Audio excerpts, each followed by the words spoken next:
Ézéchiel, chapitre 44. Il me ramena vers la porte extérieure du sanctuaire, du côté de l'Orient. Mais elle était fermée. Et l'Éternel me dit, « Cette porte sera fermée, elle ne s'ouvrira point, et personne n'y passera. Car l'Éternel, le Dieu d'Israël, est entré par là. Elle restera fermée. Pour ce qui concerne le prince pourra s'y asseoir, pour manger le pain devant l'Éternel. Il entrera par le chemin du vestibule de la porte, et il sortira par le même chemin. Il me conduisit vers la porte du septentrion, devant la maison. Je regardai, et voici, la gloire de l'Éternel remplissait la maison de l'Éternel. Et je tombai sur ma face. L'Éternel me dit, « Fils de l'homme, sois attentif, et regarde de tes yeux. Écoute de tes oreilles tout ce que je te dirai au sujet de toutes les ordonnances de la maison de l'Éternel et de toutes ses lois. Considère attentivement l'entrée de la maison et toutes les issues du sanctuaire. Tu diras aux rebelles, à la maison d'Israël, « Ainsi parle le Seigneur, l'Éternel. Assez de toutes vos abominations, maison d'Israël. Vous avez introduit dans mon sanctuaire des étrangers incirconcis de cœur et incirconcis de chair pour profaner ma maison. Vous avez offert mon pain, la graisse et le sang à toutes vos abominations, vous avez rompu mon alliance. Vous n'avez pas fait le service de mon sanctuaire, mais vous les avez mis à votre place pour faire le service dans mon sanctuaire. Ainsi parle le Seigneur, l'Éternel. Aucun étranger, incirconcis de cœur et incirconcis de chair, n'entrera dans mon sanctuaire, aucun des étrangers qui seront au milieu des enfants d'Israël. De plus, les Lévites qui se sont éloignés de moi, quand Israël s'égarait et se détournait de moi pour suivre ses idoles, porteront la peine de leur iniquité. Ils seront dans mon sanctuaire comme serviteurs, ils auront la garde des portes de la maison, et feront le service de la maison. Ils égorgeront pour le peuple les victimes destinées aux holocaustes et aux autres sacrifices, et ils se tiendront devant lui pour être à son service.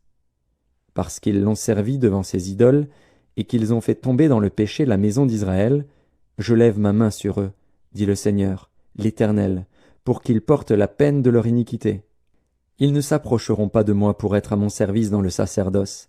Ils ne s'approcheront pas de mes sanctuaires, de mes lieux très saints. Ils porteront la peine de leur ignominie et des abominations qu'ils ont commises. Je leur donnerai la garde de la maison, et ils en feront tout le service et tout ce qui doit s'y faire. Mais les sacrificateurs, les Lévites, fils de Tsadok, qui ont fait le service de mon sanctuaire quand les enfants d'Israël s'égaraient loin de moi, ceux-là s'approcheront de moi pour me servir, et se tiendront devant moi pour m'offrir la graisse et le sang, dit le Seigneur, l'Éternel. Ils entreront dans mon sanctuaire, ils s'approcheront de ma table pour me servir, ils seront à mon service. Lorsqu'ils franchiront les portes du parvis intérieur, ils revêtiront des habits de lin. Ils n'auront sur eux rien qui soit en laine, quand ils feront le service aux portes du parvis intérieur et dans la maison. Ils auront des tiares de lin sur la tête, et des caleçons de lin sur leurs reins. Ils ne se ceindront point de manière à exciter la sueur. Lorsqu'ils sortiront pour aller dans le parvis extérieur vers le peuple, ils ôteront les vêtements avec lesquels ils font le service, et les déposeront dans les chambres du sanctuaire. Ils en mettront d'autres, afin de ne pas sanctifier le peuple par leurs vêtements.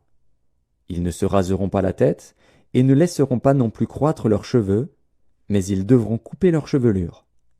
Aucun sacrificateur ne boira du vin lorsqu'il entrera dans le parvis intérieur. Ils ne prendront pour femme ni une veuve, ni une femme répudiée, mais ils prendront des vierges de la race de la maison d'Israël. Ils pourront aussi prendre la veuve d'un sacrificateur. Ils enseigneront à mon peuple à distinguer ce qui est saint de ce qui est profane, ils lui feront connaître la différence entre ce qui est impur et ce qui est pur. Ils seront juges dans les contestations, et ils jugeront d'après mes lois. Ils observeront aussi mes lois et mes ordonnances dans toutes mes fêtes, et ils sanctifieront mes sabbats.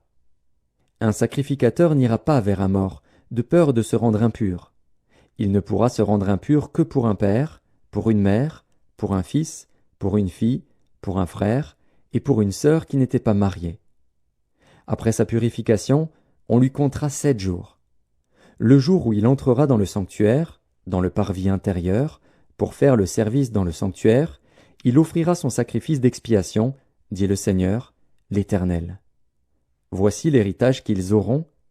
C'est moi qui serai leur héritage. vous ne leur donnerez point de possession en Israël, je serai leur possession. Ils se nourriront des offrandes, des sacrifices d'expiation et de culpabilité. Et tout ce qui sera dévoué par interdit en Israël sera pour eux.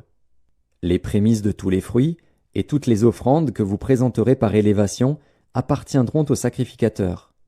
Vous donnerez au sacrificateur les prémices de votre pâte, afin que la bénédiction repose sur votre maison. Les sacrificateurs ne mangeront d'aucun oiseau et d'aucun animal mort ou déchiré.